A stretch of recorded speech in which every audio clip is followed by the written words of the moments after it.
Oh, Ghost Poogie! I forgot about Ghost Poogie.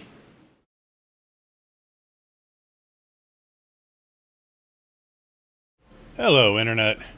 It's time for another one of my absolutely patent pending, nobody's ever done it before, gathering and chill videos. And looky look, I have a friend! Say hello, friend. Hello, friend. Perfect. So, we're gonna do the usual thing I do for these gathering and chill videos. We're just gonna head out to the guiding lands and, well, at least I'm not gonna do anything but gathering. I cannot I make no control. I promises. was say I cannot control the actions of the Noct. So, Look, I'm bringing the ghillie mantle at the very least. all right. So I'll head out first, and while I'm doing this and load screens are happening, I will talk about the purpose of the video, because instead of just talking about random crap, we're going to talk about Monster Hunter Wilds. And random crap about it. And just whatever random shit we want to talk about with it. I did, or what, no, today is what, the 25th? 25th, 25th. according to my computer. So that's, In my time zone. just for people to be aware, it's the 25th as of this recording. So if some new big information comes out tomorrow, or even like later today, Could happen. yeah, could happen, and we have no clue. I have, you can't see it because it's over there, but I have the Monster Hunter YouTube page pulled up at the moment, so I can access any of the weapon videos or the trailers, the 5 major trailers, etc., etc. And of course, there's a lot of information that isn't on any of their specific YouTube channel videos. There's lots of little things that have come about from, public exhibitions and just other minor videos across the internet. So, like, I don't think any of their major videos on the YouTube channel mention, for example, the whole being able to put either gender outfits on any gender character, which is something I'm very, very, very happy about. Because fashion hunting was already, the number one. Gastrodon? Really? You're starting shit. Don't I have... I have full stealth and the Gastrodons still don't care. Rolled a nat 20 on its perception. It's more like the Gastrodon just have a fucking zero-sum we hate it policy. Is it near us? We hate it. So yeah. Since I was talking about this in I'm like way in the map, by the way. I don't know if you... Your master rank isn't high enough for this quest. Oh no. Crap. Okay, hold on.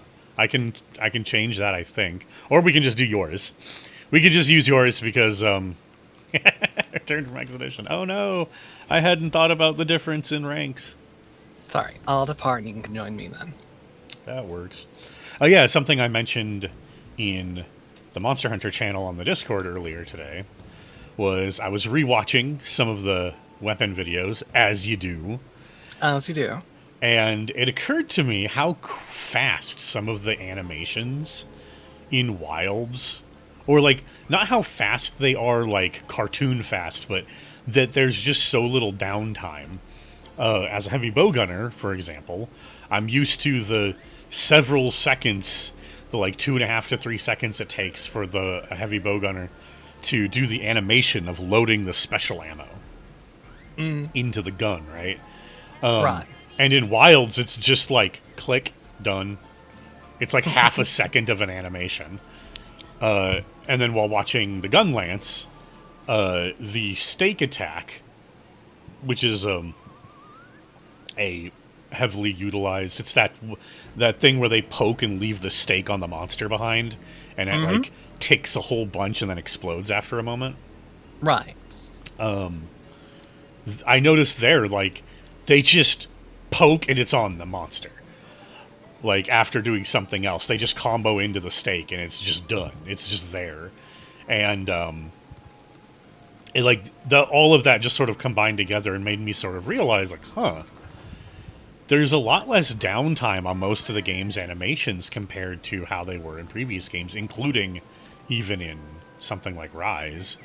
And it's kind of interesting as we often talk about the difference between the OG dev team and the Frontiers dev team who made Generations and Rise, and how that dev team, the Frontiers team, really likes their twitchy, arcadey, like much faster combat and gameplay compared to the Mm-hmm. OG dev team who clearly like Monster Hunter to be a bit more grounded, a bit more methodical.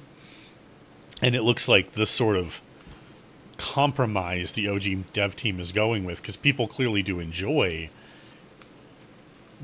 aspects of the faster gameplay, is to have the gameplay just be like OG dev team gameplay, but just not have the long cooldowns on animations or like the long windups on animations. So things just sort of happen a lot faster. I think it was one of my friends was noticing a little bit more of the speed and things as well, because I know he was especially looking at like the long sword videos and stuff. I think he was able to notice for like even that little bit that there was that little bit extra significance in speed. Yeah, it'll be interesting. I'm curious to see how that's going to make the gameplay sort of feel. Just looking at the footage, obviously it's obviously the OG dev team. Like, this is noticeably still Sugimoto's Monster Hunter, right? It's not the Frontier dev team's Monster Hunter. But yeah, it'll be interesting to see how it all blends once we get our hands on the game, which we will be able to do relatively soon because of the demo that's at the end of this month. There's the beta that's going on right now for PlayStation 5 users who Yeah, have they get it PlayStation like, Plus and stuff. yeah, a few days early or something like that. But The rest of us, it's I think, still have a few more days, but that runs until like the first few days of November, I believe. It's like a week or less that we have to mess around with things. But yeah, for two good hunts and like character creation and all that, and playing with options and your cat and whatnot. yeah. I'm curious about I'm curious about how well people's PCs are going to handle playing it. Matt has We're going to already find commented out. that my PC is coming in under the minimum requirements, supposedly. I'll need to relook at that. Yeah. I do know that like fiddling with settings can get a lot of settings can make a big damn difference. And of course, how not efficient. What's the word I'm looking for? How smoothly programmed the game is. I can't remember the term off the top of my head. Rendered. No, just the overall like how efficiently the game handles itself will be a big factor as well. I just can't remember the Fair, term. fair. But yeah, I was trying out the demo for Visions of Mana back when, like a month ago or whatever, and I was like, oh man, it runs like crap. It's super framey, and like, oh, clearly my PC can't handle this. And Matt was like, that seems kind of weird. Hey, go check what resolution the game's trying to run at. And it turned out it was because my TV technically goes up to 4K. It was trying to run the game at 4K. Oh dear. Yeah, which my computer can't actually handle. And so as soon as I bopped that resolution down, bam, the game ran perfectly smooth. Good, good, good.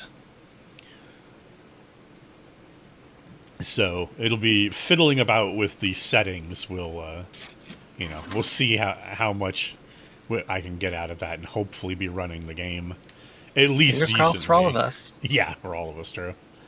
Hopefully decently. The new job should be hopefully starting for me soonish.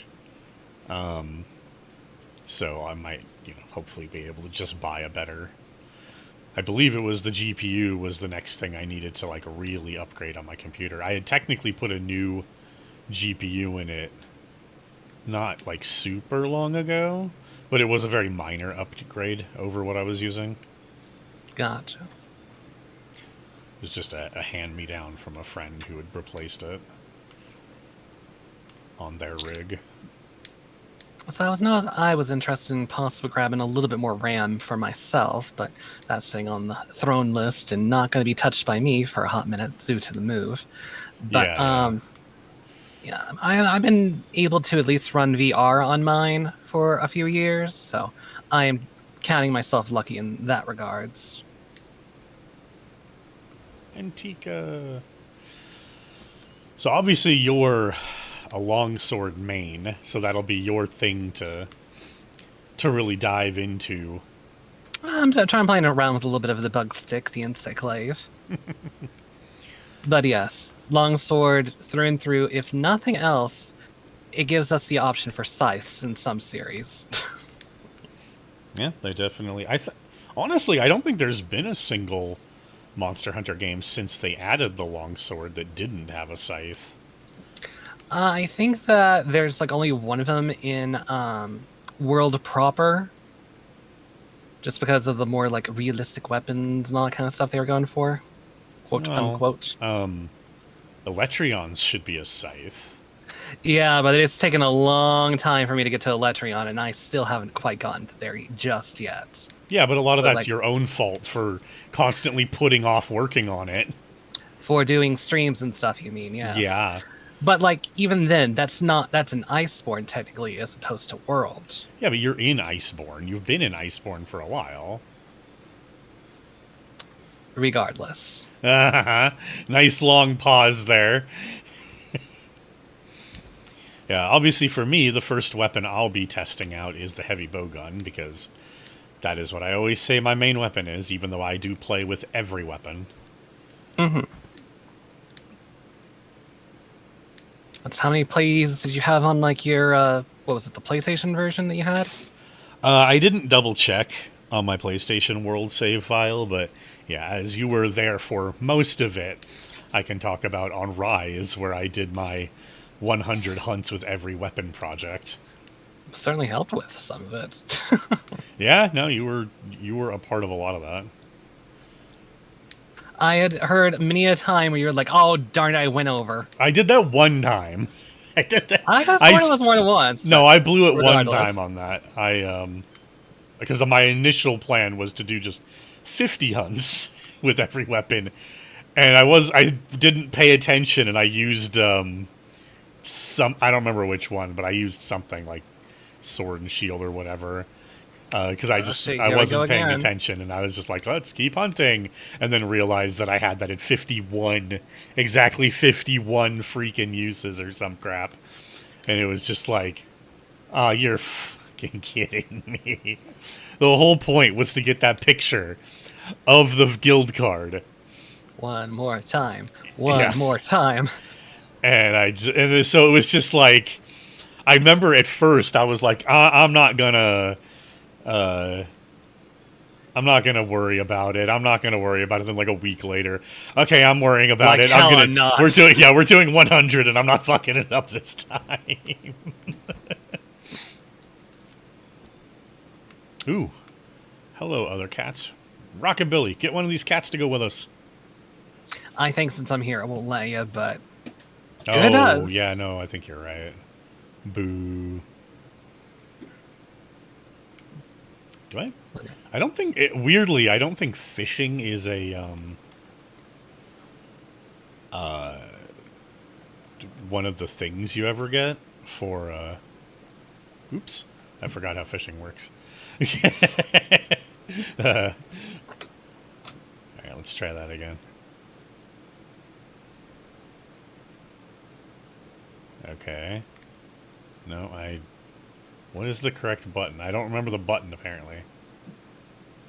Okay, it's this button. Got it. Cool. Oh, what? Apparently that was the first gunpowder fish I ever caught, so it just completed one of the, unlimited expedition thingies, or whatever they're called. I mean, you had said earlier that you hadn't been worried about, going straight through to get to Iceborne and stuff with friends. Yeah, I had a So that lot. just might have fallen to the wayside, as it were. I was still just so blown away by the fact that I had zero uses of any weapon on the save file. Come on, But fishy. you're saying you were surprised about fishing, not something? Oh, fishing doesn't seem to be one of the God, what are those called? The things that we were looking at before we came out on the The levels, essentially. like investigate bounties. That's what they're called. Field research bounties. Oh, gotcha, The gotcha. I thought you field meant like research bounties. Yeah. I don't think gotcha. fishing is ever a field research bounty, weirdly. I haven't seen it come up at the Let's very see. least. I need honey, mushroom, entomology. Bugs. I like bugs. Oh, Looks I pretty am good. super happy about Alara Belina. I don't know if I'm getting the name right. I think it's Lalabarina, but Lala the Barina, dancing yeah. spider with the flower butt, yes. Yeah. But man, if we're talking about wilds, I guess we have to talk about what monsters we want to see return, right? Like, The true stars of the game, really. yeah, for sure. In my case, I am predictable in that way. I want my Queen Seltos back real bad. Who doesn't want Queen Saltos, really? Ah, she's the best. Someone had to be really traumatized by Queen Saltos to not want Queen Saltos back. And even then, they probably want to relive those moments. But what about you? What do you want? Look, it's a long stretch. It's a very long stretch. But after seeing this latest trailer in that biome there, I would love to see the great Gogmazios return and just have a field day in that zone. Okay, everybody's been. I mean, you're not the only person. Lots of people want to see Gog come back. Me too, big time. If I had to specifically call out an Elder Dragon, yeah, Gogmazios, big time. You know what I thought though? What did Did you you play think? Generations at all? I think I played that was Generations Ultimate, I think was the one that came out on the Switch. Yeah, And I played a little bit of it. I wanted to play more of it, but a lot of my friends didn't stick with it, so to speak. So yeah. That's the only one I haven't played. I was like intending to, then I kind of waited too long to get it, and then World came out, and it was at that point it was just like I don't really go backwards when I play Monster Hunter games. Coming back to very World valid. after Rise is the one exception to that. But what about Generations? I was gonna say Christ, I can't remember the name of the monster, but the freaking cuttlefish monster. Oh, Necro something. I But don't yeah, I know which one you're talking about. I don't think it starts with Necro, but yeah, the cuttlefish, the like With the skeletons and all that. yeah, that puts bones on its arms to pretend to be other monsters or whatever and such. Like, yeah, that was. It's a. I admit that I still to this day don't feel like it's super fitting of Monster Hunter. Like that monster was one of those things. The Frontier team likes to go really crazy with stuff, and so I probably this that octopus thing, the what do they call it, The the Black Flame. black flame, yeah, in that new biome they showed off, that's probably going to be Sugimoto's compromise. Like, I don't think we're gonna get the cuttlefish, but It didn't definitely make me think of it in some regards. I actually thought it was that at first when we just saw the arms. It's funny. I showed watched the trailer twice with two different people, and both of them said snakes when they saw the tentacles at first. Ah, And I just thought because like I got they tentacles like instantly Yeah, no, me too. I would no. They need to bring the snakes back, though. Absolutely, they need to bring back the serpent monsters. with the logo on this one. I know a lot of people were thinking that it would be. Yeah, I'm amazed that they didn't use those, at least in Rise, maybe. Mm. But yeah, I definitely would want them to bring back the serpents. I'm a big fan of just, I want lots and lots of different monster body types in the game. I know people complained about that in World for the like World's entire lifespan was that it didn't have a very diverse like ecology of monsters in the lineup. But I Pretty actually, brute focused on a lot of them. yeah, but honestly, I don't think that Rise was all that better. Like, it was nice that it brought back the crabs, and I absolutely hope we see the crabs in Wilds as well. But it was like, I don't know. Rise was not the, like, fix over world in that regard that I was really hoping it would be. Gotcha. Also, going back and speaking of elder dragons and bugs and boss monsters we want back, since I never played Generations Ultimate, I never got a chance to fight against what would likely be one of my favorite monsters in the whole series. So I'm praying for the even smaller chance that we get Otto Kaw. Ooh, yes, I agree with that, especially with like the windswept plains and all that Yeah. that we saw in like the first few trailers. There seems to be, at least to me, as I've been watching these trailers, it feels like they're finally going to do a the impact that the humans have on the world story. And Otto Kaw would make for a really great monster in that sort of narrative, given that its whole gig is, using machinery left behind by humans to build that giant semi robot body around itself Hmm. using its webbing. Furthermore, if they included Gagamazius with the Dragonator on it still, Yeah, yeah. then that could also be for that same theming. But Yeah, absolutely. Autocot would definitely represent that a little bit more, I think. I mean, I agree. I think they would both work very well for that theming. Since Gogmasios' whole thing, his story, as you built up to the hunt in 4 Ultimate, was that like storehouses of gunpowder were being raided, and nobody knew why. And eventually, they found out it was an elder dragon that like consumed explosive material, like, and secretes oil. And when I read all that stuff in 4, I was like, oh, you made a dragon that is the war dragon. Mm-hmm. Like, this is a thing whose existence is the fuel that fuels war. A lot cooler than a war pig, I'll say that much. And so, like, yeah, I absolutely think those two monsters, if assuming that World is going in that direction, which, like I said, it really feels like it is, at least, or I'm sorry, not World, Wilds.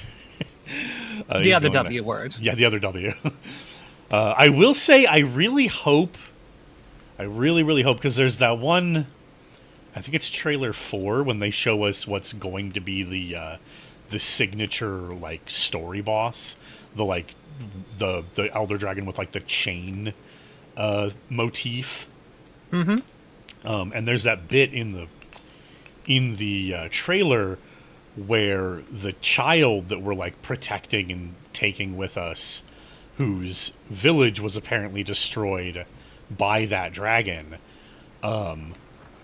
is like pissed off because apparently the humans won't do anything about it. And according to some stuff, Matt, was like some external like written media that came with that trailer, that like that dragon is like an extinct species. And so it's Mm-hmm. possible that like the reason why the hunters didn't do anything about it when it attacked that boy's village is because the guild actually forbade them from doing anything. Protected species kind of deal. Yeah, because something that people who don't actually understand Monster Hunter at all don't get, and you always, every new game that comes out, you always get some chuckle fuck, chuckle fuck reviewer trying to be like, the humans are the real monsters. Ooh, I'm so smart. When in reality, of course, the humans kind of are like are at barely at parity. with the monsters. And some monsters, particularly elder dragons and the like, some people call them like pseudo elder dragons, which I think is completely wrong and dumb. But the monsters like Rajong or Devil Joe, or even weirdly Bambaro in this game is in a weird way classified amongst them.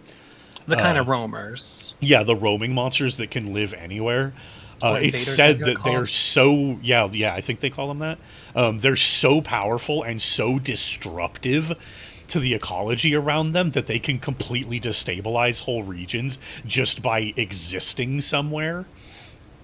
And it's like part of humans' existence in the world of Monster Hunter is actually helping keep the world's balance by keeping certain monsters in check. And if you actually read the hunt descriptions, that you get some jokey ones here and there, and that was actually something I did not like about Rise. Was in Rise, like it felt like the majority of the hunt, like the quest descriptions, like the reasons being given for why the quest exists, were like jokey, and I really don't like that personally, because if you actually read most of the quest descriptions, it's stuff like, oh no, this this monster type is getting, there's too much of it. It's getting out of, the population is getting out of control, right? We Hmm. need you to cull a few of them to help get things under control. Or, oh no, this monster that isn't normally in this region has shown up and is going kind of crazy. We need a hunter to please show up and, you know, put it down, unfortunately, to protect the area. Or, hey, our like normal paths and such that we do deliveries, you know, between villages and whatnot on, is being hounded by a monster that's not normally there. You know, we need your help to make this, you know, to bring things back to parity. Like that's what hunters are actually doing in the world of Monster Hunter, is they're bringing things back to parity. You know, a lot of quests, almost any quest where you're capturing stuff is because the scientists want to like study them, right? Because they want to understand the monsters, etc.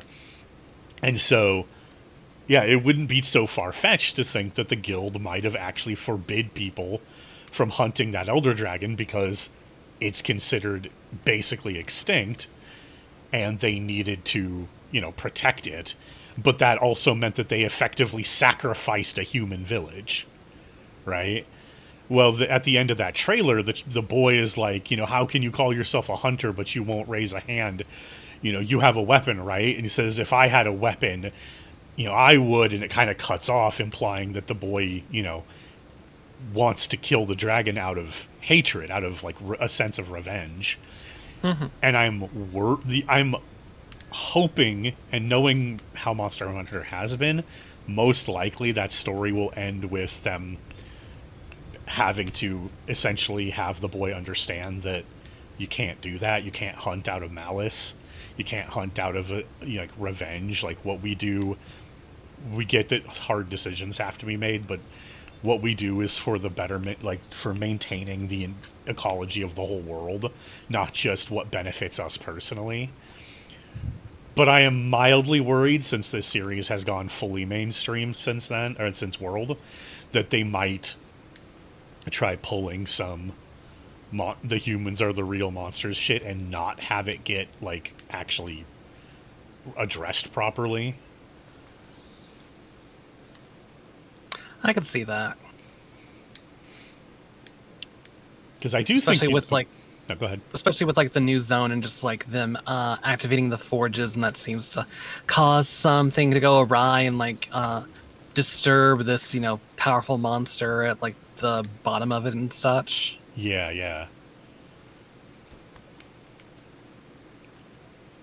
yeah. They're definitely. It definitely feels like we're seeing a humans going too far, maybe kind of story. But again, I'm really hoping that it's not just that. That at the end of the story, that the ultimate, you know, message is that how humans live in this world is about living at parity with nature. which would also be, a really topical and pertinent story to tell in 2025. Yeah, no, Just for sure. I mean, it was it was an important story to tell 10 years ago too, but 20 years it's ago, even. yeah, it's only become more and more and more important as time has gone on. I'm certainly not against Monster Hunter addressing the idea of a group of humans going too far, just so long as the whole thing doesn't just become some sort of snooty finger wagging. You know what I mean? Mm. What was the off games? Is like Monster Hunter Stories, Monster Hunter Riders, something like that. Yeah, it's just called Stories. Stories 1 and 2. Stories. Okay, I have not gotten to play any of that, but I believe that there's like affectionate cultists or something like that are involved in at least one of the games. Yeah, I haven't gotten all the way through 2, which is the only one I've played so far. But yeah, there's definitely some kind of lore there about cults forming around certain monsters and such. And so Hmm. there are like groups of humans that are imbalancing things on purpose because of they want to try to benefit like one specific thing, whether that's themselves, the human race, or even trying to benefit monsters, even though the monsters absolutely are not going to be able to tell what the fuck the humans are doing. That's one thing I've always appreciated about Monster Hunter is that they've never, well, I say never. Rise again does this, and I'm not a big fan of it. It does it a little bit. It tries to humanize the monsters to a degree where it tries to suggest that there's like human level thinking going on. When something about Monster Hunter I've always appreciated is, of course, that the monsters are just animals. Monster is like, it's basically just a category of over large animal in the world of Monster Hunter. Hmm. They don't treat the monsters as we treat the word monster in our world. Monster in this universe is it's a neutral thing. They're just animals. It's just that they happen to be animals that can become so powerful that they have, these world-shaking effects on things. So the human race is almost like nature's own balancing system.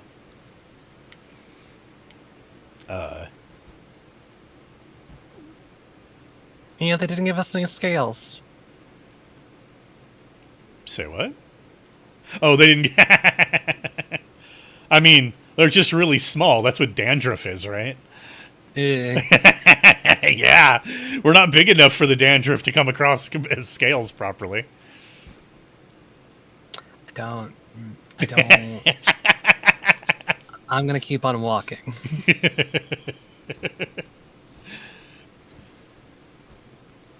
Oh no, wait. There's the Turner. That was the slowest swinging vine I've ever seen. There we go. Got all my field research bounties complete. Very nice. Is there anything about Wild specifically you would like to bring up? Um, I'm sure there's like 100 things of like involving like the monsters themselves and all that, and like the recent news and all has me thinking of like the new brute wyverns like design really prominent on my mind. Wait, Avoiding the Splatioblos as well.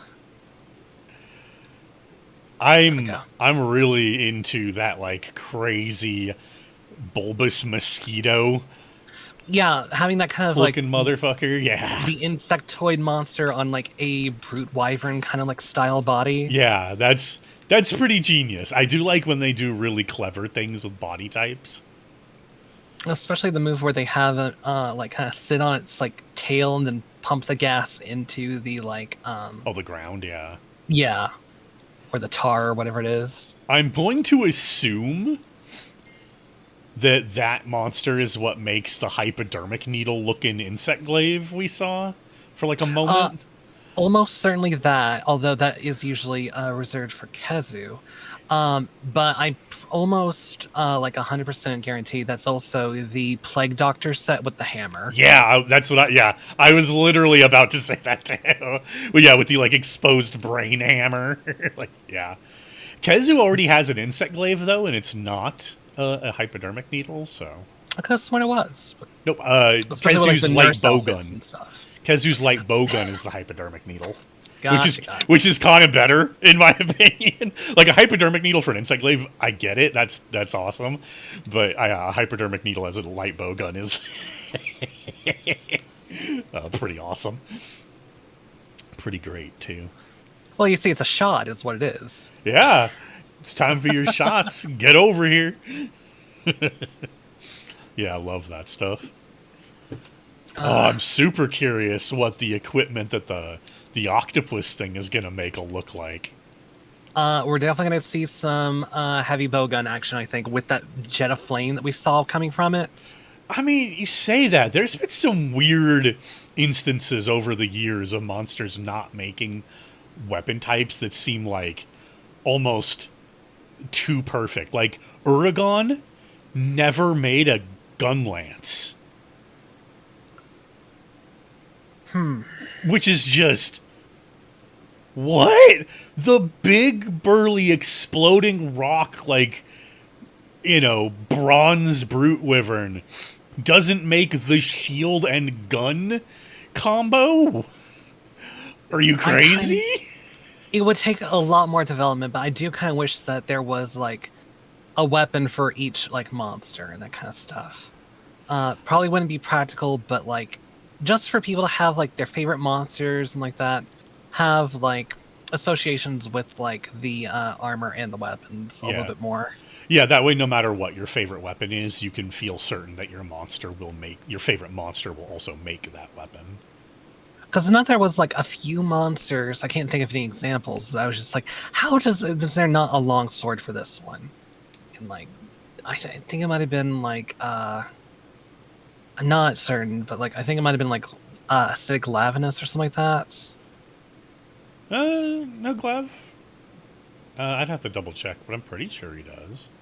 Right, it's just something like that, just like where it felt kind of like longsword in like the fight and such. Yeah, but, for sure. No, yeah, Glavinus is definitely a great sword, and Acid Glav is definitely a long sword. Right, that's my feelings on it too. Whoop. And then the Apsaros all stood up the moment that Ebony Odo left the room. Oh, I didn't see Ebony was on the map. Yep. Nice. I'm going to try riding this Apsaros. See how many times it throws me off before I tame it. I know you had a pretty good time last time we were messing around. It threw me off and immediately pooped. I mean, you don't want someone riding you whenever you gotta do your business. Literally scared the shit out of it. Okay, that's better. That's a lot better. Oh, man. That was so funny. Come on. He's thrown me off twice now. But I'll make it work. I made it work last time. After like 5 throw-offs. The amount of determination we can put into things. Was there any change? How about this? Were there any changes to weapons in the weapon videos that you thought was like particularly interesting? Well, as you said, longsword has been like my main since I can remember. And through that, most of my experiences with longsword in that regards, and what I can like recognize a lot more is from it. And from that, I would say the follow-up to like the Helmbreaker is definitely like a big subject. I've also seen like there was like a short video on just like the mounting finisher for longsword. Has like one of those you like jump off it and then like sheath the sword slowly, and by the time like you finish sheathing it, like the monster comes down, and that kind of idea. So seeing that along with just being able to use the longsword while during I'm writing this Apsaros. I'll go rewatch the longsword really quick. Well, I don't think it was actually in that video. Oh, wasn't Um, it? Okay. It was in I just like some did. gameplay footage somewhere. Yeah, I think I That's have fair. it fairly. Yeah, I'm going to watch the That footage was. anyway. Hold on, that was the life mantle, not the ghillie mantle. Whoops. Ghillie mantle. You don't see shit. Play with my cat. I'm just going to watch that S- video real quick, hence why... No! Ah! Darn it. No, wait! I can't watch the video. I got knocked off the Apsaros by something, or it finally realized. Or There a was also monster a came back into the communication error room. on Oh, my was side. there? Yeah. Oh. No. Alright, well, we can keep talking. What the fuck? That sucks. I'll try and get back, but gotta run from Leggy real quick. But I sent it over into you in a DM. Okay. I just like to think that the that connection interruption caused the Apsaros to freak out. That's kind of what I was thinking too. Oh, the Boa Boa are here. You all can. You're not the ones I can recruit. You're just Boa Come Boa on, Boa. come on. I was able to oh. All right, there we go. There we go. Okay, hopefully. All right. Let's see here. I'm going to watch the thing you sent me then. Oh, this is fucking Peppo.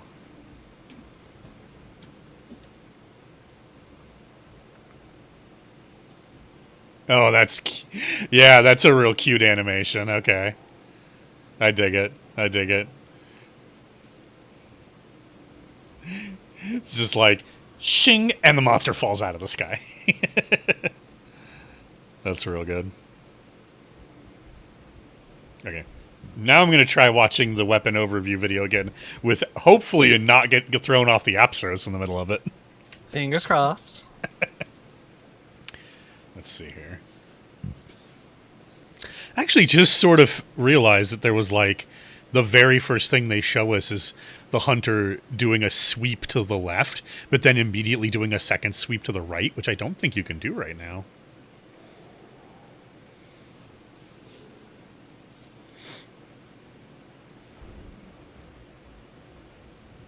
Yeah, even something like right there. The double one of the double slash moves is just like faster. Like the animation itself is just a bit tighter and quicker with less downtime. Right. Okay, let me. A really funny one for me personally to revisit in the weapon overview videos is the bow, because lately I've been playing. I saw a video someone made of a bow build that I never would have considered myself, and it looked really fun, so I tried it out, and I've been having a lot of fun with that. And that's Frostcraft Crit Draw Dragon Piercer. Those are a lot of words. Yeah. So basically, it turns out when you, because the crit draw obviously is it, your crit or your draw attack gains crit bonus for however high the skill is. At level 3, it's 100% crit, so your draw attack will always crit. But it turns out with the bow, if you unsheath into charging an arrow and then you do Dragon Piercer before firing that arrow, the entire Dragon Piercer now counts as your draw attack. Nice. Yeah, so it gets the full 100% crit draw bonus. So the build the person came up with was Frostcraft, since of course Frostcraft is while the weapon's sheathed, the Frostcraft meter fills up and you get attack bonuses from it. And just spamming draw attack into Dragon Piercer. And it's been a lot of fun, because while I don't dislike what they did with Bow, in fact, they did with Bow in World what I said about Bow before World ever came out, which was that Bow, it doesn't play like a ranged weapon, it actually plays like a melee weapon that just happens to have a really long range. And Monster Hunter World came along and basically went, yes, Jason was right. We made the bow into like a melee weapon.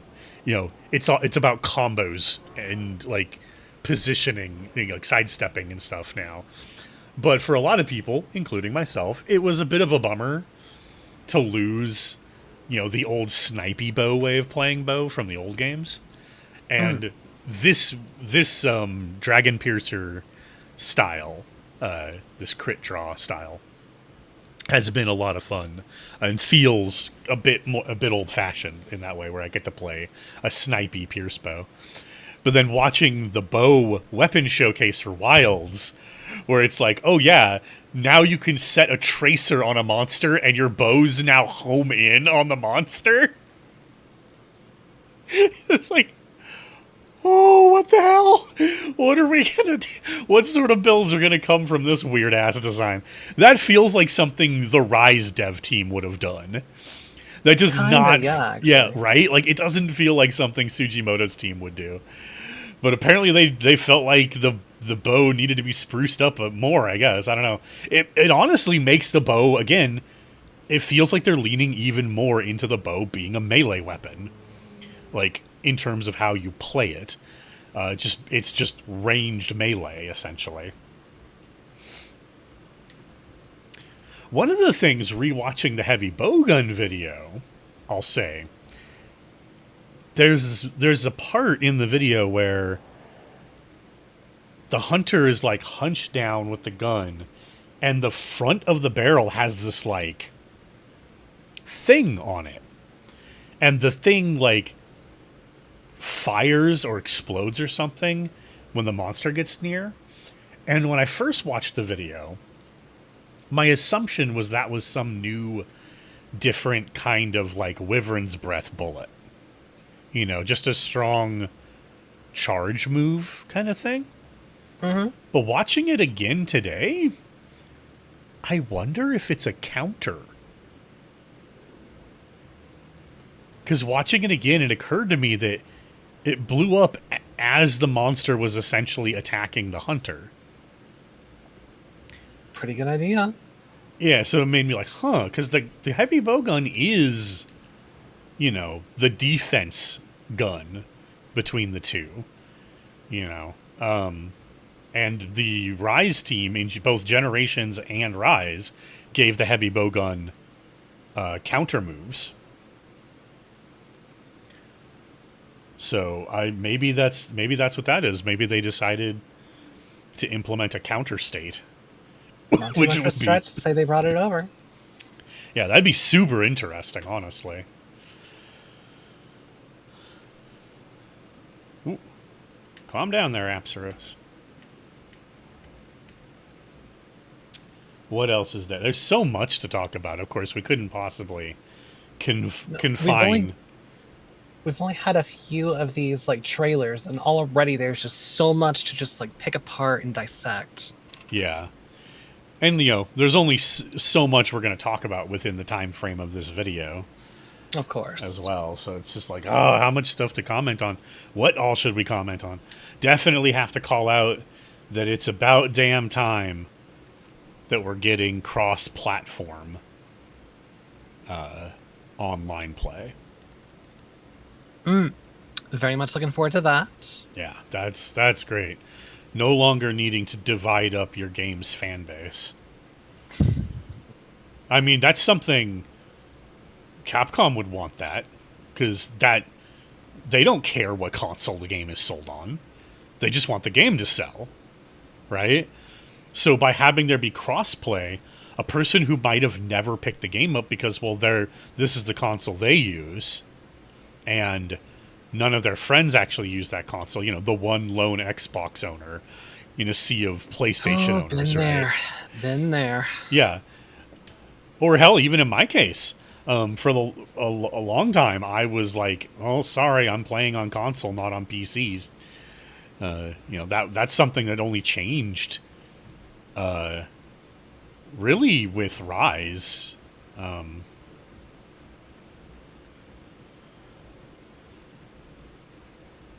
Because just enough people were playing it on PC that I finally was like, okay, fine. And I'm appreciative that you did. Man, this Apsaros I'm writing has got its head just completely up this other Apsaros' butt. Usually got to worry about people having their head up their own ass. Oh, oh, game AI.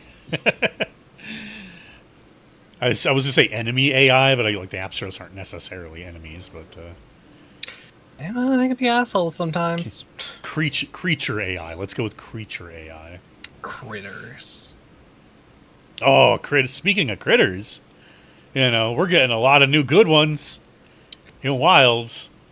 I am so looking forward to the endemic life, let alone the small monsters. Yeah. What I was saying to Matt the other day, it's somewhere in there. Oh, what the? I've never seen that before. Everything despawned. All the major monsters left, and the handler actually just went, oh, it looks like all the monsters left. You should go back to base. Well, then. Yeah. Wow, I've never seen that before. Yeah, there's literally nothing listed at the bottom of my screen anymore. Huh. That's crazy. That can't... Waiting on all the materials. Yeah, I guess. Wow, that's... Huh. That is super funny. I've never seen that, yeah. Well, I guess I'll head back to... Celiana here. Turn stuff in. Oh, what was I saying?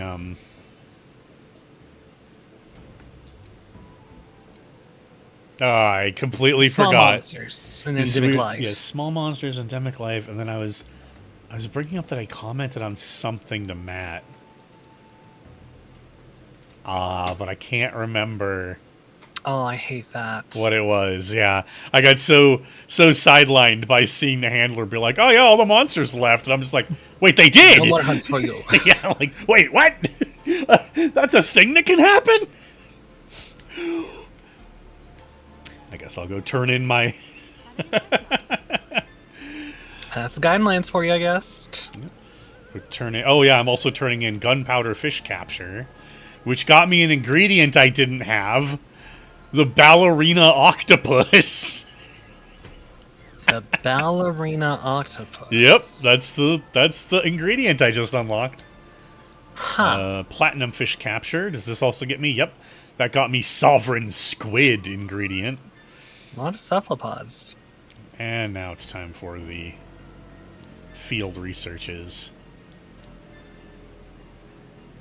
4, 5, and 6. Aw.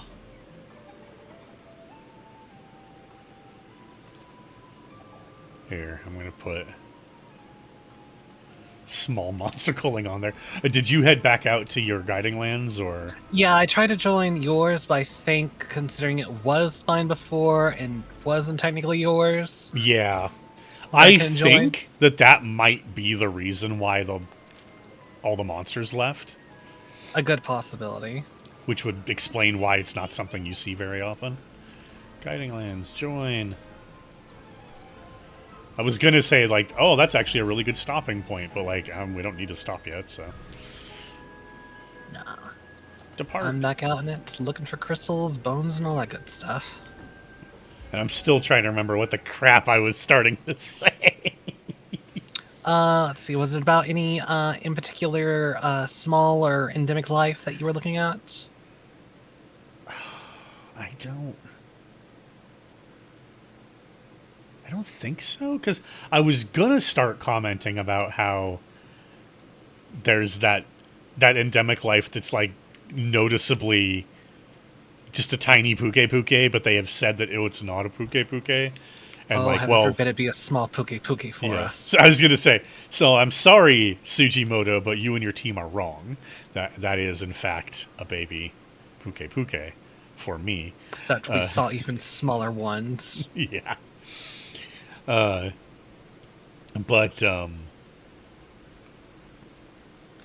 it was.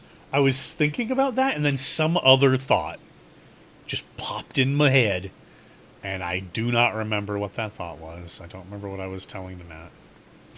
Here's a good question. I'm curious. Do these guys count as small monsters for small monster culling? They do! It does. They do's. What are you spanking over there? Aptonoths. Ah, yeah. Let's see. Saw a pack of Shamos earlier. I really like those little guys. I don't know why. Oh, I remember! You mentioning the Shamo made me remember. The thing I was saying to Matt that I was, like, thinking about was, I really hope, if you remember, that in Rise, they introduced that, like, small raptor monster, but there's no, there was no drome for it. There was no pack leader. The Boggies or something like that? Yeah, the little, like, goblin-looking motherfuckers. Yeah, we were talking about that earlier. Oh, was that us? Okay. I'm bringing it up again then. On Do camera. it. Into By the all means. microphone. That I hope that I think would be super genius, would be to take something like that was a pack monster with no pack leader and design a new, a great boggly or, boggly drome or whatever they're called. I don't remember what they're called. I'm going to call them bogglies. Because Great Boggy was already a raptor. That was the blue one that put you to sleep in Gen 3. Right. And a lot of people who played at Gen 3 have PTSD of the G rank Great Boggy Hunt. Because I can imagine. for some fucking reason, at G rank, Great Boggy was ludicrously fast. Just insanely fast running around and doing shit. Almost comically so. Your pain is its coffee. And so, like, it was just, oh man, it was such a pain to hunt that thing.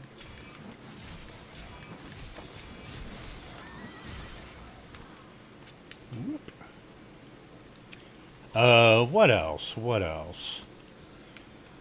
I'm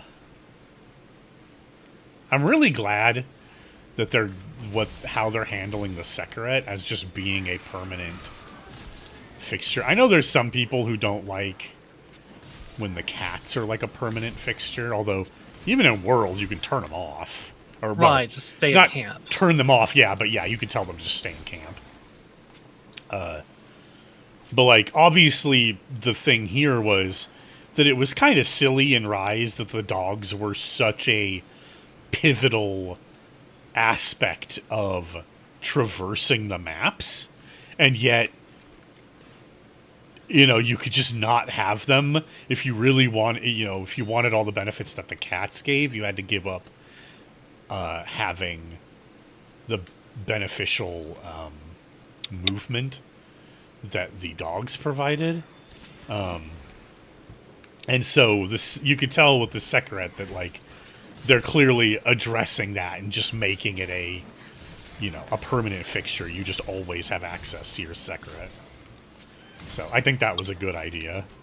And talking about, like, necessary movement and stuff, like doing all the parkour off the cliffs and stuff like that. Yeah. Good luck doing that with just a cat. Yeah.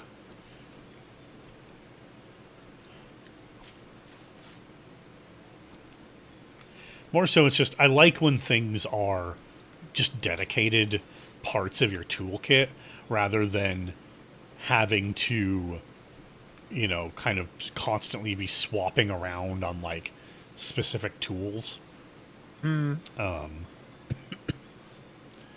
Which, and broadly speaking, that's something that I like more so about Sugimoto's team over the Frontiers team, is, when it comes to the combat anyway, is that Sugimoto's team clearly doesn't like what the Frontiers team does, where the Frontiers team likes to have these, like, different equipable special moves and moves that are, like, literally MMO cooldown, on cooldown super attacks and stuff. And Sugimoto's team likes everything to be, nope, you always have all of your kit all the time. And I also prefer that. I think that is better, personally.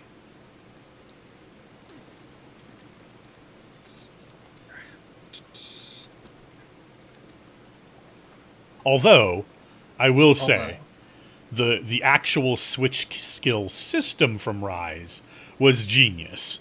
Being able to swap out certain moves and basically just kind of have an alternate move set that could better suit your personal play style with a weapon. I've said it for years and years and years of this franchise's existence, that one of the great things about Monster Hunter is how customizable it all is. How you can build around your personal way of playing the game and whatnot, and that every weapon has like at least two major ways you can build it. And in Rise, it was like, that was almost the apotheosis of the whole concept of being like, here, now you can literally like modify the base move set to have, and which, meant that you went even further into, uh, how the extent to which you could customize how things play and therefore find that way of playing the game, that way of playing a weapon that you love the most.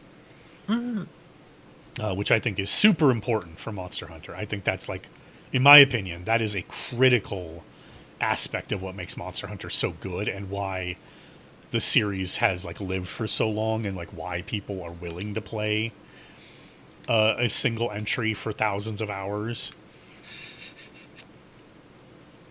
is being like, yeah, I can make these even when they're small, right? Even if it's just something like, oh, I have like this one way of playing longsword, but I have 5 different good longswords depending on what element the monster is weak to, or if they're particularly susceptible to a status effect, or if I just really need my crit set. You know, mm-hmm. like even that sort of thing. When I was streaming some Monster Hunter the other day, yesterday, and another streamer who I found and like followed them and chit chatted and yada yada. They followed me back, and they happened to show up to the stream, and they were like, "Oh, I've always wanted to try Monster Hunter, but I've never gotten into it before." And Ooh, so I was like, "Ho ho ho ho! Special interest mode activated. Let me tell you about Monster Hunter." this is the uh, way. yeah, and one of the things that I was like really, could sell that person on was, especially since one of their questions was, "Oh, how many different sets of armor are in the game, right?" And so I went to the Ha! smithy and I was like, "Well, let me show you." And they were just like, "Holy shit." I can show you the Yeah, like gear. there's so much, right? And like on top of that, one of the things that I was able to like push and sell the game series on is how you don't spec into things in Monster Hunter. There's no leveling up. There's no whoops, I keep pressing the wrong button there. There's no permanent growth that you can't undo or whatever, so you can't ever oh, I spec'd my character this way and I wish I could undo that, or I need to undo that and respec this other way, or oh no, a friend of mine started playing now, but I've been playing for the last 500 hours. I'm going to outlevel them really badly, and the experience will be completely thrown into chaos. Like, nope, none of that stuff exists here. The character is just the character. The only thing that matters is the gear, and you can always make gear again, which means you can Mm-hmm. always start from the beginning with low level gear, even on a high ranked hunter.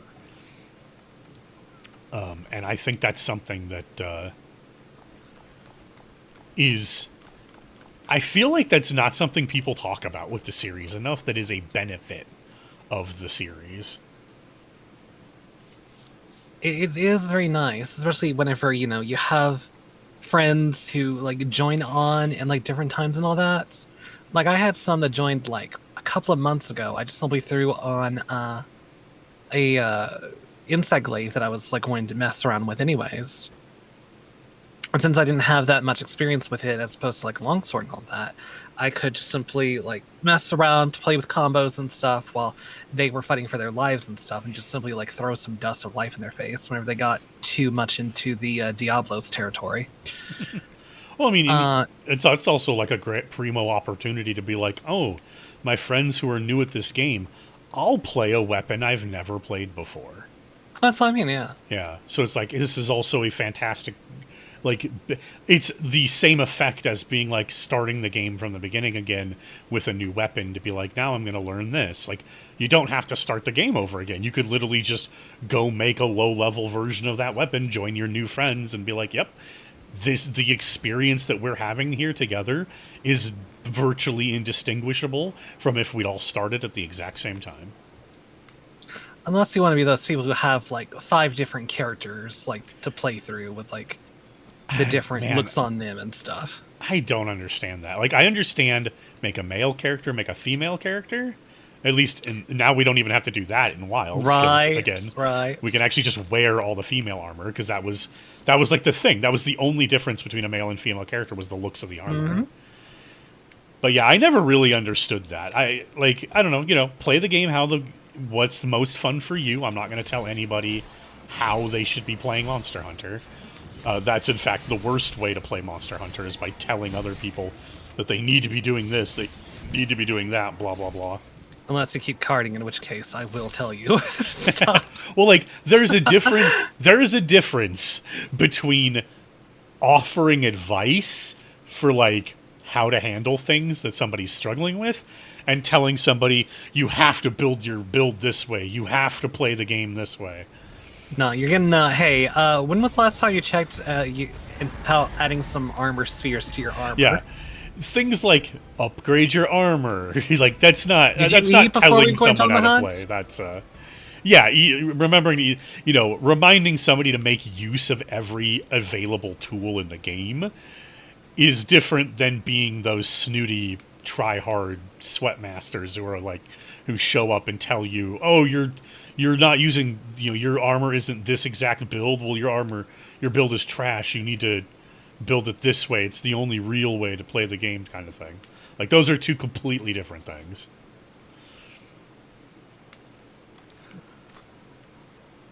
Dung beetle, you mine now? Oh, damn it. You sounded a little bit too excited to steal that from a dung beetle. Well, I even got this is the first time you've caught that item description, because I keep forgetting just how much I skipped powering through the game really fast since I did all of that, like, slow experiencing the game on my PlayStation save file.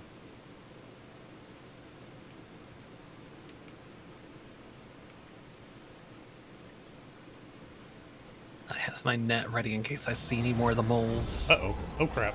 Oh, crap. Oh, crap. Oh, crap. Gilly mantle. Gilly mantle. I see something with a question mark. Is that Narga? It's a Black Diablos. Oh. Which Why's it got a question mark on it? because it just got confused by me putting my Gilly mantle on. Oh, okay. Yeah, I've seen I plenty of Black Diablos. was commenting I've been on looking that at to one all this somebody time. recently, that like, I love that monsters being confused when a hunter puts on a Gilly mantle or like goes into smoke is its own like status icon over the monster icon on the mini map. The fact that there's uniquely a question mark for when they're confused by it is so good. Where the hell is me? Just like, the hell? The fuck? They were right here. To be fair, I'd say the same thing.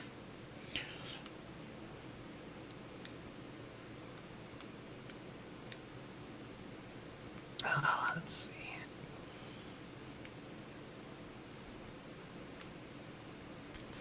I really need to kind of like get a mental map of this place a little bit better, just to kind of like figure out, okay, the ice area is over here, and like da da da da da.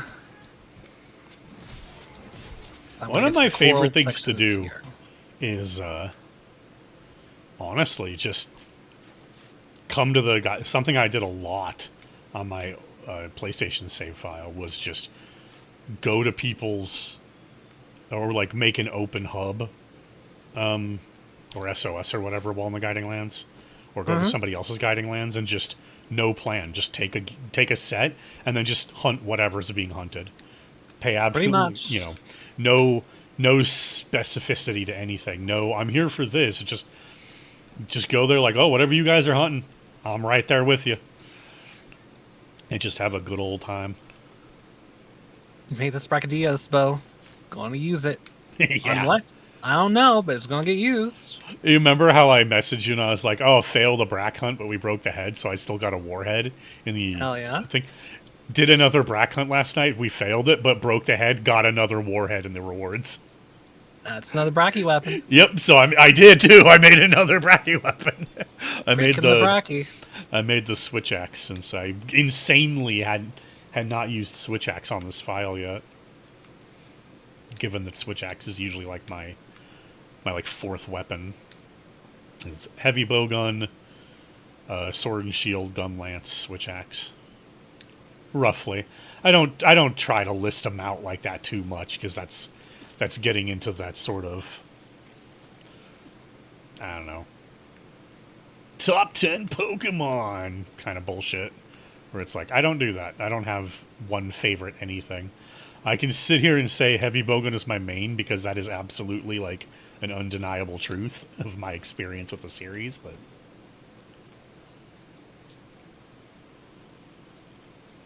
Representing America with guns. no, but thanks for playing. I joke. I know.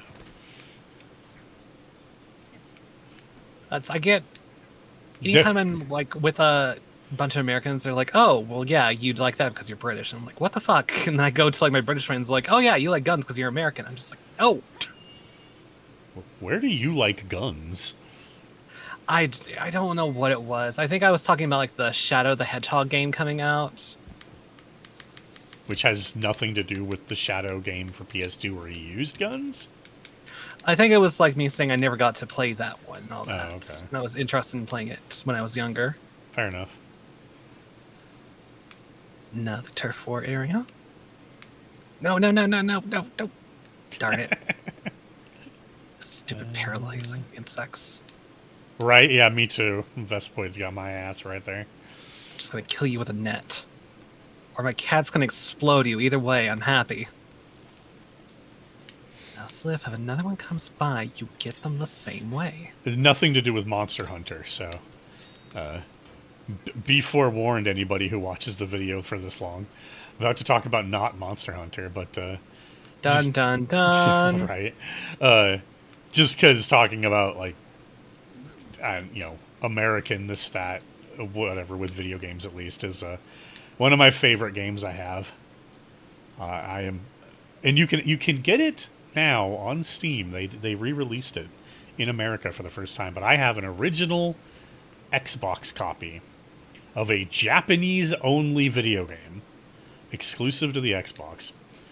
The From Software made called Metal Wolf Chaos. And in this game, definitely one that sounds familiar. I guarantee you've heard it in passing somewhere because it's quite infamous. You play as the American president after America has been taken over in a coup by the British vice president of the United States, and you are using your mech, the Metal Wolf, to take back America. Starting from one side of the country and making your way back to the White House. One crazy California vacation. Yeah, it is so funny because, like I said, it was not released outside Japan originally. The whole game, despite all the text being in Japanese, is voiced in English as well. Huh.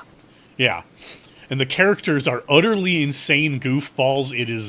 It's phenomenal. The main character that you play as, the president, his catchphrase is, "Because I am the president of this great United States of America." He says it all the time throughout the game. It's in that exact sort of declarative way. It's very funny. Little did we know he was also Batman. And one of the really funny things is there is a secret weapon you can unlock. There's a handful in the game. But there's a secret weapon you can unlock that is a modified version of the game's basic like grenade launcher gun. Uh-huh. But instead of shooting grenades, it shoots footballs that explode into fireworks. Monster Hunter, there you go. There's your new weapon type. Let's get it going.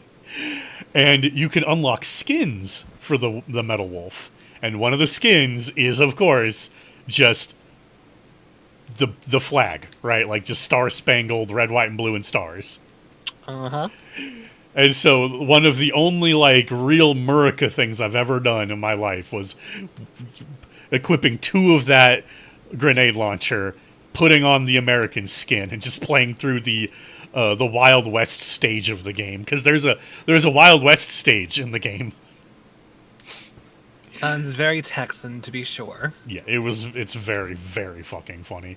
There's so many just impossibly deranged and amazing moments in that game, but absolutely one of my favorites, bar none, is you get to the final boss fight up on a station, like a satellite station orbiting Earth, right? And you finally beat the boss, the vice president. But he has one last trick up his sleeve, and he activates a nuclear missile that he has aimed at America. And when the like casing surrounding the missile comes off to reveal it, on the side of the missile is written, "Merry Christmas." Damn. Who knew that it was a Christmas game all along? Right? right up there with fucking Die Hard. Exactly where my brain was going. It's, oh my god, it's phenomenal. Phenomenal. Love that game so much. And you can get it entirely in English. Like I said, they actually did get it re-released. Devolver Digital got the rights, and they released it in English as Metal Wolf Chaos DX on Steam. DX. Yep. So I highly recommend. It is utterly insane and hilarious. I'll boo. Whatever. I'm just gonna go back to camp and turn all that stuff in.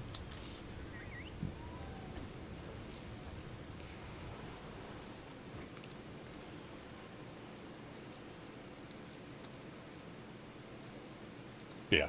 Sorry, nothing to do with Monster Hunter, but I had to get that one out there as soon as it popped in my head. You gotta say it, otherwise it'll get lost. Yeah. If I don't say it, all the gunk builds up in my brain. It's not a tumor. I actually had... This also has nothing to do with Monster Hunter, but... Not everything has to. Yeah. But, that's supposed to be the point of the video, is talking about wilds, but... So it's pretty well known that the cover for the original Contra on NES is a very, very, very barely copyright skirting copy of Escape from New York? No, Predator. There's a totally not Schwarzenegger from Predator on the cover. Right. Well, in Japan, Contra for the Game Boy has a just straight up redraw of Schwarzenegger from Commando drawn on the cover of the cartridge, and I actually happen to own a copy of one of those cards. So it was a really, really funny timing too, because another Japanese cart I bought at the same time was a Gundam SD game. So the like little chibi, big-headed, cutesy robot versions. Right. And it was the game that introduced one of what became one of the classic SD characters, the Command Gundam, which is like a military-looking, dark green guns and missiles sort of thing. And the reason why it's called the Command Gundam and the basis for its design was derived from Arnold Schwarzenegger in Commando. Oh my god. And I bought that Gundam SD game that has Command Gundam right on the cover with the Contra, the Japanese Contra Game Boy cartridge at the same time. It was, yeah, it was a very, very, very silly and funny coincidence. All Schwarzenegger's big in Japan. So's balls, I forgot his name. Hasselhoff. David Hasselhoff is actually pretty big in Japan too. You can see it. Hey, more turf wars.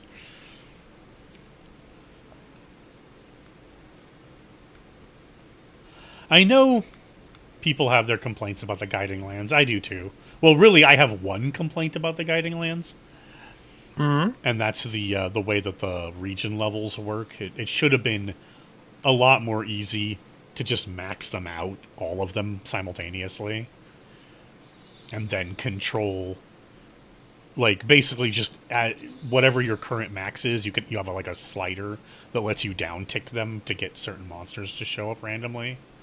Hmm. Like, I think that's how it should have been done personally.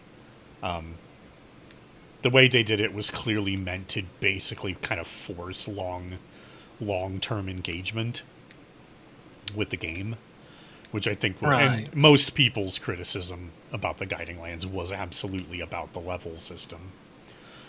But I do think that, broadly speaking, I really like the guiding lands, and I do think it was a pretty good end game idea, because it offers this sort of, super large map that you can just sort of live in, and things just happen. Monsters just keep showing up. It's, pseudo random what shows up, so it feels like a more, living, breathing map than all the other maps, even if the geology of it all doesn't make a humongous amount of sense. Right. But I do think this was actually broadly a good idea. That just they should have handled the levels differently, or maybe just not even had levels at all and had a different system for it or whatever. But and I do hope that, I imagine we will in Wilds. We haven't seen anything yet to verify this, but I I feel pretty strongly that we're gonna get, you know, Guiding Lands 2.0 in Wilds, because they are definitely pushing, Sujimoto's team at least, like every new entry, they constantly push for bigger maps, more of a living in the world feel, more of a simulation of life experience, as as opposed to just hunt monster, hunt monster, hunt monster, kind of thing. So it won't surprise me if we do get a variation on this idea in Wilds. I hope we do.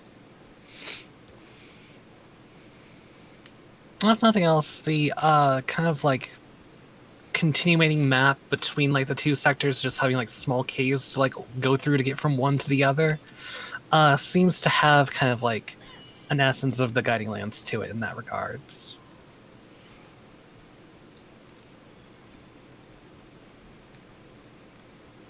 Maxed out on honey again.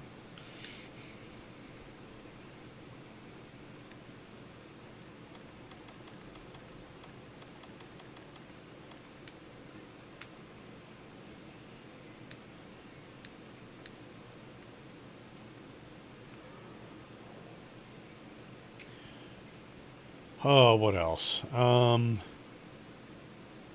feel like there was something I wanted to bring up about Wilds that I have now forgotten in the midst of all the other talking. Well, while you're thinking on that, I'll bring up the subject of in this Yeah, latest yeah. trailer. We saw that there were like some mechanics in this new area, from like the forge area of being able to like launch these big like push blocks with spikes on them into monsters. Yeah. Uh, to kind of like have like the boulder dropping moments and stuff from like the forest and like the Diablos like sand traps and all that. What kind of other like little terrain, little booby traps do you think that we might be seeing in these other areas? That's a good question. That was definitely when I saw that in the trailer. I was like, "Whoa, that's interesting." You know, having this whole man-made terrain object Hmm. that we can use against the monsters. It's kind of like the ones that we had in the like what was it? The fortress kind of like little repelling things in Rise. Yeah, yeah, I see what. I can get what you're talking about there. I like the idea because it seems like what they're going for in the what is it called, the oil silt something. I can't remember the name of the region. The oil wells. Oil well sounds close enough to it. Yeah, something like that. It seems like what they're going for is a region that is like kind of a man-made region in a way. I think it's sensible that it's the hot region of the game that they did that with, since of course, you know, forges and factories and stuff are hot and generate heat and energy. So having that be, instead of it being a volcano explicitly, but having it be somewhere where humans are trying to take advantage of, you know, the inherent heat and pressure, and Hmm. turning that into a sort of man-made region where we have all these man-made objects that are part of the environment oops rather than, you know, purely natural things, is a super interesting idea. I'm You know what I'm waiting for? I don't really have any particular ideas about what other terrain like interactions might happen there, but probably it wouldn't surprise me if there's some one and done like objects you can cause to explode, Mm. right? Like a leftover pile of you know, some sort of incendiaries in the corner or whatever, and lure a monster over to it and then hit it with a, you know, a slinger shot and it explodes, that sort of idea. Well, we have seen in like the grasslands and stuff during the time of plenty where the actual grass can be set on fire and create like little brush fires that way. I can only assume that all this like, you know, tar and such like that could be activated in a similar manner. Yeah, maybe. I'm really curious to see about an icy region, because it was definitely one of the weird things, in my opinion, in World, going into base World, and there was no snow region, you know, no snow map. And it's no surprise to me that a part of the result of that ended up being that the major update was just adding a snow region to the game. But I'm surprised that we haven't seen the cold area yet. And given how they're trying to do the hot area differently than before, I'm really, really curious what they're going to actually do for the theming in a cold region. I have to think like a blizzard kind of plays into it, if in a similar way to like the sandstorm and such were on like the first like map and such. Uh, Possibly giving whatever the big ice monster is a little something of like extra ice armor and whatnot. I just wonder if they'll do something like what they did with the hot region. Because I was talking earlier about how there seems to be a theming of human interference in Wilds, or at Hmm. least we're starting to see more into how humans impact the environment in the Monster Hunter universe in this game. So I Hmm. wonder if the cold region will similarly involve. Hopefully, we get a cold region straight away. See, again, it was like really weird in World that we didn't have that. I'm gonna guess that we probably will. That'll probably be like the next trailer or whatever. But it'll be curious to see what they do in terms of the theming of that setting. You know, how are they gonna have the human? What's the human element going to be? Well, we didn't see much of a human element in like the forest. True, I don't think they have to all have that necessarily. I just, it won't surprise me. I think they'll probably do that, especially since cold and hot regions have been traditionally very samey from game to game, whereas kind of foresty and like grassy regions can be a bit more unique. People pretty distinctly remember what like the Gen 1 grassy forest area was and the Gen 4 forest map, that sort of thing, whereas it's like the snowy maps, the volcano maps, like they're always kind of roughly the same, even if they're not like exactly the same, obviously. But so I could see them being that, and generally, of course, those maps are a bit more, closer to home. I suppose they wouldn't want to be too dramatic with them, but the super cold region is something I think you could probably be more dramatic with in that regard.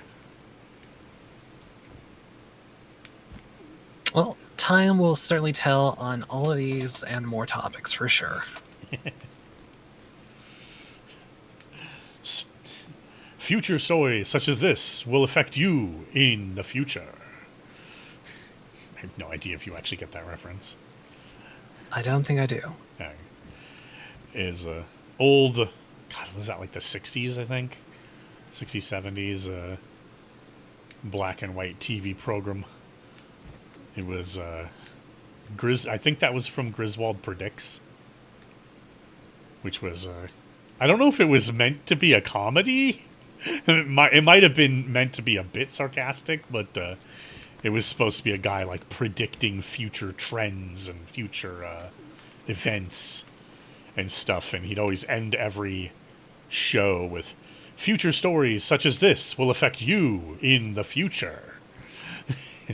He had a very distinct way of saying it. Wonder how often he got was right. I have no idea.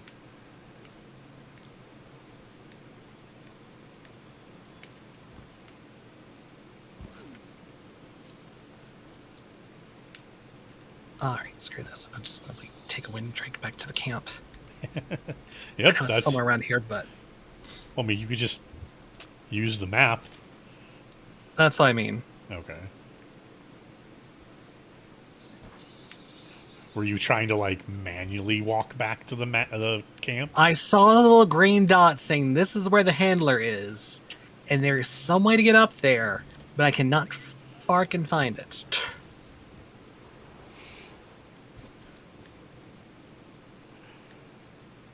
Freddy Farquaad, Frontier Pharmacist. How long did it take you? Were you waiting that whole entire pause? I was pausing because I was trying to remember the whole title. That's an actual video game. Really? Yep.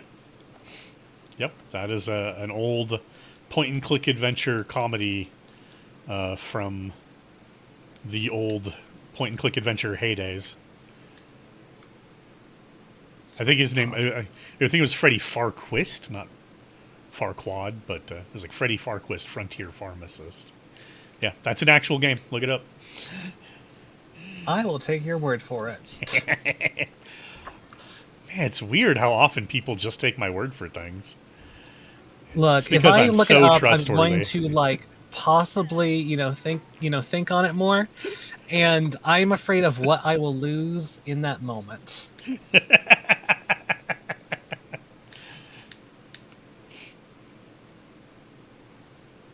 It was so funny booting the game up last night and getting the introductory cutscene in the hub to the spooky hub setup and just being like, I never came into the hub during Halloween after starting this PC save. Oh my god.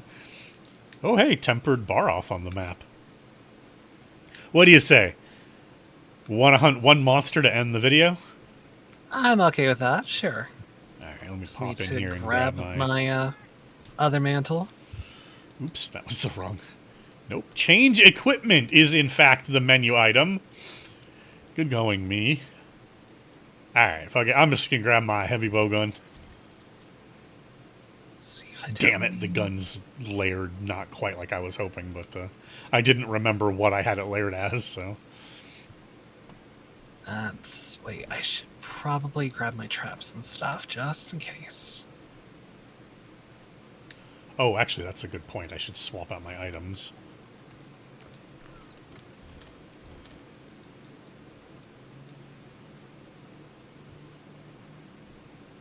Actually, you know what? You know what? It's going to look even more silly, in my opinion, but I'm going to bring the bow. I was talking about that earlier. All right. Alright, he's going to be in the desert. I don't know. I saw, what was it? Black Diablos in the forest. I saw, like... I mean, it Redmon wanders in there near and to the stuff. forest. The Black Diablos doesn't go into the forest. It went into the forest. Well, the Baroth is in the desert region, so... I picked up a footprint, and now I know for sure. Oops. There we go. Oh, he is scarfing at that anthill. It's got a lot of ants, I can confirm. Don't move too much. Don't move too much. I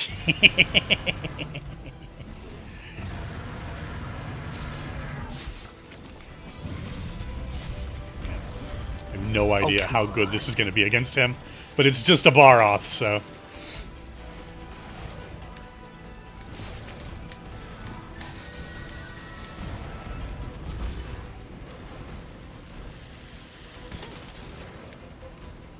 Ooh, broke. Oh, right, because he has all that mud to break.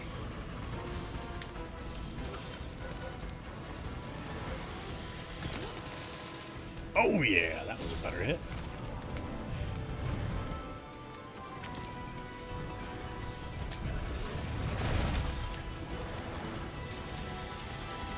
Go. Nice. Moss pods used. Another good hit. Whatever you didn't freaking shake off already, that is. Yeah, right. Ah! Ow! It's a pain.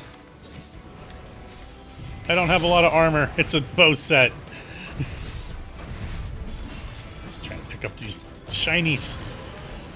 Oh, paralyzed. Nice.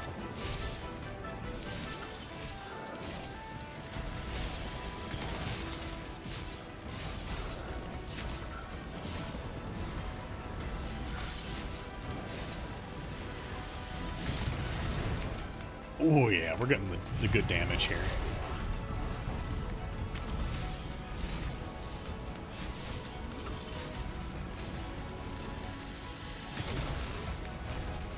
Gonna shake it off, shake it off. Ooh. Surprised I somehow didn't get affected by that roar. You leaving or nope?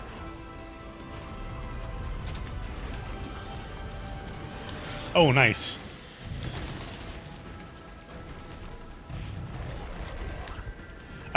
That is definitely one of the things about like why I was always suggesting you should play Insectglaive, is you so love mounting monsters. I do, I really do. And now I've got that as a soundbite. Haha. What? I'm just fucking with you.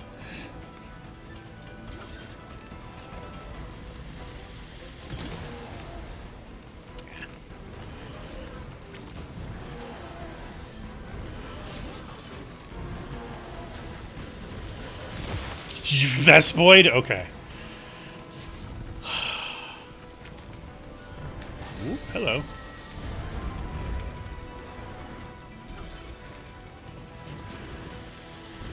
Oh. No, it was just mud, I think. His hand is broken, so I guess that happened somewhere in there. Got him before he ran away. There's the tail! Oh, yes. I don't know why. I've said it so many times. I do not know why the Dragon Piercer does cutting damage. But it does.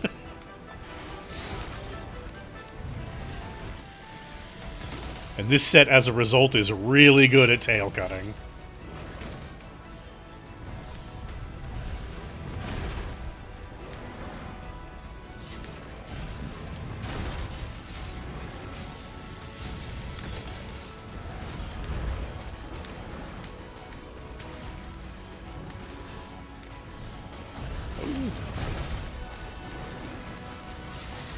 Uh-oh. Yep, nope. Ate that one full in the face. Gonna take you for a ride. Okay, let's just max potion here. Pick up all these shinies. Start charging my bow. It's okay, I got my red. That's all that matters. Yo, there we go. Gonna take my ancient since I didn't eat some snacks for my stamina. There's one thing I wish I had on this set. It's I wish this set had the clutch claw boost. Valid. Alright, which way to go? Oh, don't forget the tail if you haven't already. I have not. I mean, You granted, remind me, it's I just remind you. yeah, but it is just Look. It doesn't guiding matter. land stuff. But... It doesn't matter. I'm going to take it. Please kill it. Please kill it. Please kill it. Oh, Please. I'm sorry. Okay, you didn't get paralyzed, but No. I started doing a mining action like as you You're were good. saying. You're good. Speaking like, of, oh, I no. think there's a little outcrop over here. We can grab real quick before moving on. Not for me.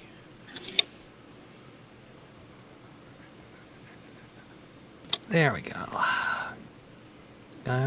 Wasteland crystal. That is certainly an outcrop. Steady mantle.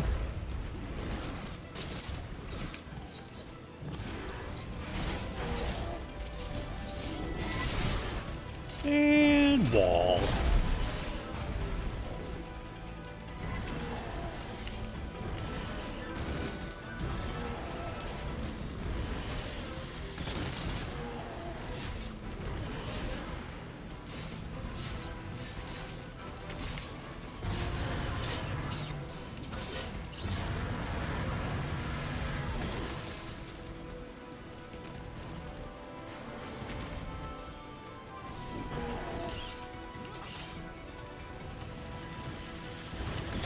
Oh.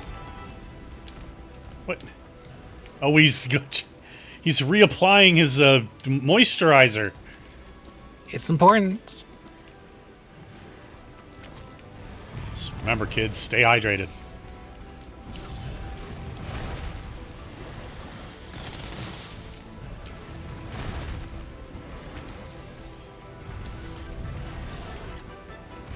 One of the other great aspects of this this way of playing bow is it only uses. Damn it! We both.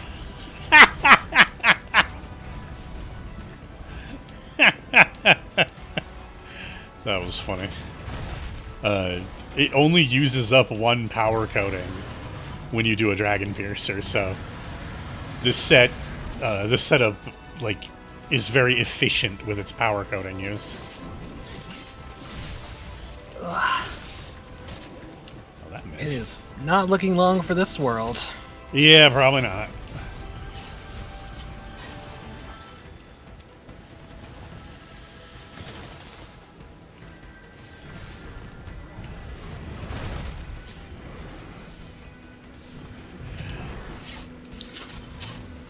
Oh, crub. Oh. He actually just went so far that the attack couldn't hit. Dropping a lot of materials. Yeah, that's thanks to shinies drop anytime you break stuff in the Guiding Lands. And since all his mud breaks count as, you know... Oh, nice. Yeah, breaks. Yeah, we get lots of shinies from a monster like this.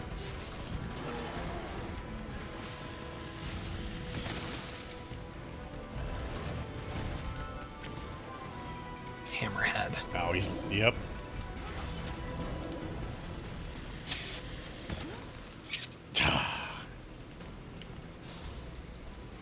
Oh, Iron Helm Crab, get out of my way. Slinger Thorns, get out of my way.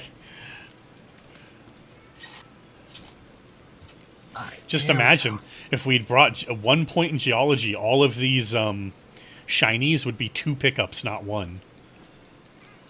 Pretty good. Also, fun tip this late into Monster Hunter World's existence for anybody who watches this video. All the shiny drops off monsters in the Guiding Lands are doubled if you're wearing even 1 point of geology. Like, literally, you'll press B to pick up, and the shiny will just still be there for 1 more pickup. Alright, I got this. Whoop. Doot, doot, doot. Ooh, yeah, that was pretty good. Oh, wake up.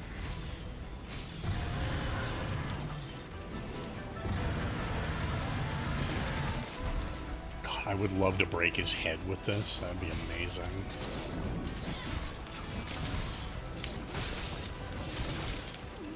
I don't see that happening before he dies, but, oh yeah, when he has no mud and he tries to shake mud off and he's, like, confused. Something's supposed to be happening right now. Not the smartest of the brute wyverns, that's for sure. But he is the most adorable. Right now. You're right. That mosquito-looking thing is pretty cute. It's squishy. Stress ball. Stress ball the monster. And he's down. I've known a lot of people for whom Baroth is their favorite monster. Nothing wrong with that. Oh, you know, we can end on that. What's your favorite monster? For the longest time it was Fatalis, and it might still be. But I will say, in Sunbreak, Malzeno definitely jumped up there on the list. I don't know who's coming out on top, if it's a tie or what, but I will say that Vampire Dragon and all that kind of stuff, especially with the evil, like, dark mode and stuff going on with it, with its little swarm of red knot bats, and, like, the big Dracula cape, like, pin attack, all really good. Electrion's not in competition here? That's a black dragon. It is, but if we're going Black Dragons, Fatalis, Fatalis, Fatalis all the way up. Fatalis is great. I had, like, the game guide for the first game, because it didn't have, like, online to play with anyone back then. Yeah. But just, like, looking at the armor set, the weapons for Fatalis, and, like, the information on it, like, how you're supposed to fight and all that, I just dreamed of fighting Fatalis one day. And he looks so fucking good in freaking World, and I cannot wait. Yeah. We need to do that, you and I. We do need to hunt Fatalis. Eventually. I still need to do Safi Jiva still, but very much looking forward to getting all those. You don't have to, but yeah. I think you I should. really You should. You know. I mean, it's part of the experience, right? Like, look, Safi Jiva is closer to my level, and also more dragon armor. True. All right, go ahead and head back to Celiana here. We gotta turn into the handler first. I like to go back there and do the waving at the camera thing again to end out a video in a lot of cases. Gotcha. I'll just do a quick turn in. Port investigation. And I'll meet you there.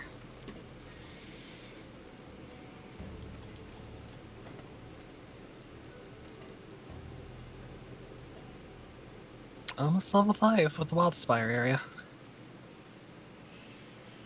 Yeah, if you're looking to just build your levels. Yeah, your levels quicker.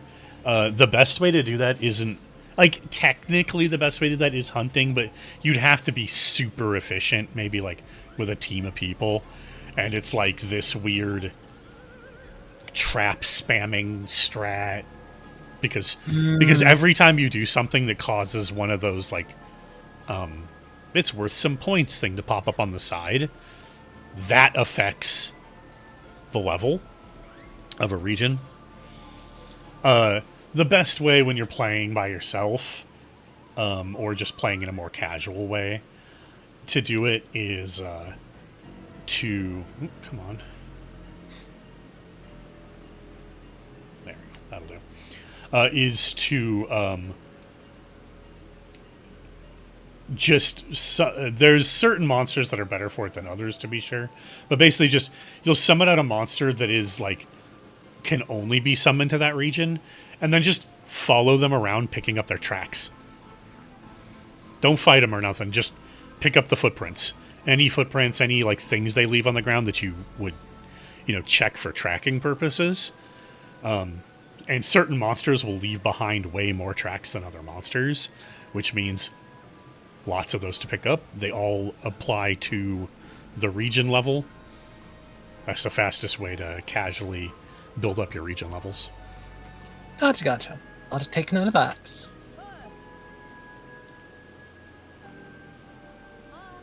Alright. And that'll be the end of the video. Oh, the angle of the characters there was a little... Okay, there. Good enough. Thank you to anybody who actually listened to the video all the way through. I presume listened to more so than watched. It's more of a podcast-style video than a video, but... yep. Hope everyone continues to enjoy playing Monster Hunter. Shows up in Monster Hunter Wilds as well. Happy hunting.